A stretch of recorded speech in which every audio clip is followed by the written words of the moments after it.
अस्सलाम वालेकुम नाज़रीन, एक नई वीडियो के साथ आपकी खिदमत में हाजिर हूँ। नाज़रीन, नईम पंजोता और कौसर काज़मी में तकरार। कौसर काज़मी ने तो हद ही पार कर दी। पीटीआई के लिए बड़े सख्त अल्फाज का इंतखाब किया कि ये कौम लूत बनने जा रही है। नाज़रीन, आपकी इस बारे में क्या राय है? कमेंट सेक्शन में अपनी राय का इजहार जरूर कीजिएगा। वीडियो पर जाने से पहले आपसे रिक्वेस्ट है कि चैनल को सब्सक्राइब करके बेल नोटिफिकेशन ऑन कर लीजिए। एक अकाउंट है जो कि इंस्टा पे है, ठीक है, दीगर जो उनके सोशल मीडिया हैंडल्स हैं वहां पे तो वो बिल्कुल इमरान खान का विर्द नहीं है लाप रहे। एक एक्स अकाउंट है और उसके ऊपर जनाब वो आके अच्छा, अगर वो है भी उनका भाई, ये जो हम कोई गुलाम है वाले क्या समझते हैं कि वो एक शख्स पाकिस्तान पूरे के ऊपर हावी हो सकता है? हमारे रियासती इदारों के ऊपर, हमारी हुकूमतों के ऊपर, हमारे दफाई इदारों के ऊपर तो ऐसा हरगिज़ नहीं है। किसी की ऐसी मुदाखलत, हम बिल्कुल एक खुदमुख्तार कौम है, इज्जतदार कौम है, हमने कभी ये नहीं कहा था हाँ हम कोई गुलाम है, हम कोई प्लान है, हम कोई इस तरह के नारे तो ये लोग लगा रहे हैं जो घुंघरू तोड़ के रिचर्ड ग्रेनल की, मैं तो कहता हूँ अल्लाह माफी करे, ये कौम यूथ से कौम लूट बनने जा रहे हैं भाई। हम इनके मैं मोना ऑनेस्टली अब उन्होंने तो बहुत खुली गुफ्तगू फरमाई काज़मी साहब ने, लेकिन मैं थोड़ा सा इसको क्या कहते हैं बेहतर थोड़े अल्फाज में आपकी तरफ पहुंचाने की बतौर सवाल कोशिश करती हूं।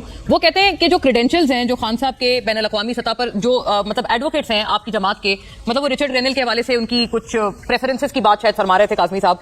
मतलब वो कहते हैं कि इस तरह के लोग जिनके ऊपर सवालात हैं या उनकी जातियात के ऊपर बहुत कुछ अजीब सी बातें उनसे मशरूत की जाती हैं, वही खान साहब के लोग एडवोकेट्स क्यों बनते हैं? ये हुकूमत की तरफ से बहरहाल एक बात उठाई जाती है। आप इसको जवाब आप इसका फरमाना चाहें जरूर फरमाएं। और दूसरा ये जो रिचर्ड ग्रेनल के अकाउंट के हवाले से बात है कि पता नहीं वो उनका अकाउंट है भी या नहीं, ये इसके बारे में भी जरा फरमाइएगा कि अब आप क्या इसी एक प्रेशर के ऊपर चल रहे हैं? क्योंकि पीटीआई के हवाले से हमने सुनने में आ रहा है कि असल तो आप लोगों ने जो गेम अप करनी है गवर्नमेंट के खिलाफ वो आपने 20 जनवरी ऑनवर्ड्स करनी है, जब बाकायदा ट्रंप रेजीम इन प्लेस आ जाएगी। अभी तो आई नहीं है और अभी आप सुनने में आ रहा है कि मतलब अभी आप लोग बस थोड़ा टाइम टेस्ट, मतलब वो क्या कहते हैं, ट्रायल एंड एरर पे चल रहे हैं। असल आप लोगों ने खप डाल दी है 20 के बाद। Is that correct?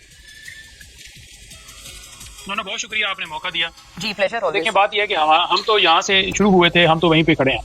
Absolutely not. किसी सूरत भी अमेरिका की गुलामी हमारा मुल्क कभी भी कबूल नहीं करेगा। हमारे इंटरनल मामलात के अंदर हम किसी सूरत भी नहीं चाहेंगे कि हमारे इंटरनल मामलात के अंदर कोई घुसे। हमारा मौका पहले दिन भी यही था, आज भी यही है और कल भी इंशाल्लाह ताला यही होगा। हम आकर कोई अड्डे नहीं देंगे, हम आकर वो काम नहीं करेंगे जो कि उनकी मर्जी के मुताबिक हो, कि वो दिफा पर पाबंदियां लगा दें और हम इधर से गुड्डी गुड्डा खेल खेलते रहें और कहें जनाब कि हम मजम्मती बयान देते हैं। भाई आप भी कहते हैं कि आप क्यों बना रहे हैं, आप क्यों बना रहे हैं अगर आप हमें रोक रहे हैं? ठीक है, तो ये बात हमारी तरफ एक तरह से आपने रियासत की हाँ में हाँ मिलाई है इस मामले पे, जो दिफाई पाबंदियों की बात है। ये तो बड़ी अच्छी बात है। लेकिन आपकी पार्टी के ग्रेनल वो तारीफ मुतारिफ हैं काज़मी साहब, बट कुछ आपको पता है पंजोता साहब, आपकी पार्टी के कुछ लोग ग्रेनल साहब को बाकायदा टैग करके कह रहे हैं कि ये देखें ये एहसन इकबाल का बयान था आपके खिलाफ, अब आप इनकी खबर लें, आप आ गए गवर्नमेंट में। शहबाज गिल है, फवाद चौधरी है, बहुत एक जुल्फी बुखारी है, ये सारे वो लोग हैं जिन्होंने ग्रेनल साहब को बाकायदा ये कहा है कि अब आप आ गए, अब आप इंसानी हुकूक और खास तौर पर खान साहब के हवाले से हमारी मदद करेंगे। तो ये आप इंटरवेंशन की दावत ना हुई है? नहीं, देखिए, बात यह है कि ये एक गलत तरीके से बात की जाती है कि फॉर एग्जांपल अगर दुनिया में किसी जगह पर कोई शख्स बैठे हुए कोई बात करता है कि पाकिस्तान के अंदर या किसी मुल्क के अंदर कोई बुनियादी हकूक की खिलाफवर्जी हो रही है, तो ये गलत है। अगर आप यूनाइटेड नेशन देखें, उसके अगर आप ट्रीटीज देखें, कन्वेंशन देखें, तो आपको वाज़ह नजर आ जाएगा कि दुनिया में जहां पर भी कहीं पर भी ह्यूमन राइट्स की वोलेशन होती हैं तो दूसरे मुल्क जो है वो राइट रखते हैं, और पाकिस्तान भी अपना मौकफ रखता है कि अगर किसी जगह पर ह्यूमन राइट्स की वोलेशन होती हैं तो ये जो वोलेशन है, अगर उसके ऊपर कोई मुल्क या कोई मुल्क का कोई शहरी जो है उसके ऊपर मौकफ देता है या राय देता है या वो कहता है कि ये ना किया जाए, क्यों मैंडेट चुराया जा रहा है, आइन की बालादस्ती होनी चाहिए, जमहूरियत की बालादस्ती होनी चाहिए, आवाम का एहतराम करना चाहिए, लोगों का एहतराम करना चाहिए, किसी शहरी के ऊपर गोलियां नहीं बरसानी चाहिए, तो ये कौन सी गलत बात है? अगर वो कहते हैं कि पाकिस्तान के अंदर धांधली वाला इलेक्शन हो, इमरान खान को सिलेक्ट करके लाया जाए, तो फिर आप कहते हैं कि हम उनको सपोर्ट करें और वो कहें कि आप ठीक है जी वो बात कर रहे हैं और आप उसको सपोर्ट करें और आप तो धांधली की बात करें, ये तो आइन की खिलाफवर्जी है। देखिए, अगर कोई आइन की सरबुलंदी की बात करता है या जमहूरियत की बात करता है, डेमोक्रेसी की बात करता है, ह्यूमन राइट्स की बात करता है, तो वो कोई गलत नहीं है। उसको ये रंग ना दिया जाए कि ये आप जनाब देखें जी उनके ताबे हो गए, नहीं है ताबे। आपने झूठे केसेस में इमरान खान साहब को अंदर डाला हुआ है,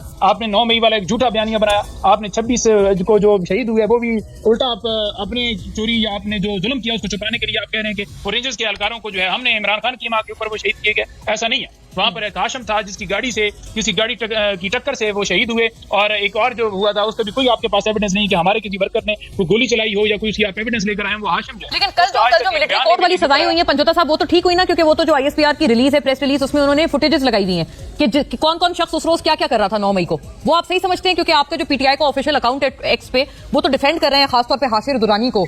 उस रोज वो जो भी कर रहे थे, उन्होंने कहा ये इसकी इतनी बड़ी सजा तो नहीं बनती थी।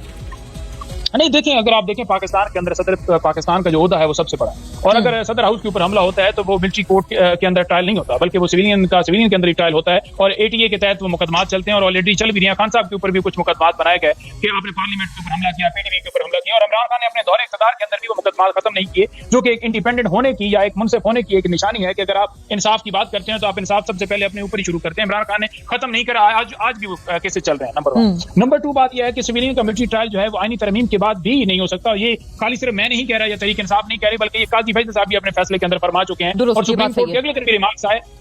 उन रिमार्क्स के अंदर अगर आप देखें आपको वाज़ेह नजर आएगा कि वो क्या कह रहे हैं, वो क्या बात कर रहे हैं कि जब सिविलियन के लिए सिविलियन अदालतें हैं तो मिलिट्री कैसे हो सकता है। और देखें, रियासत के 3 सतून है, एक अदलिया है, मुकर्रना है, इंतजामिया है। ये कैसे हो सकता है कि रियासत का एक इदारा है, उस इदारे के अंदर एक फौजी है, उस फौजी को एक इख्तियार हासिल हो गया है कि वो अदालत का इख्तियार लेकर और एक सिविलियन का मिलिट्री ट्रायल कर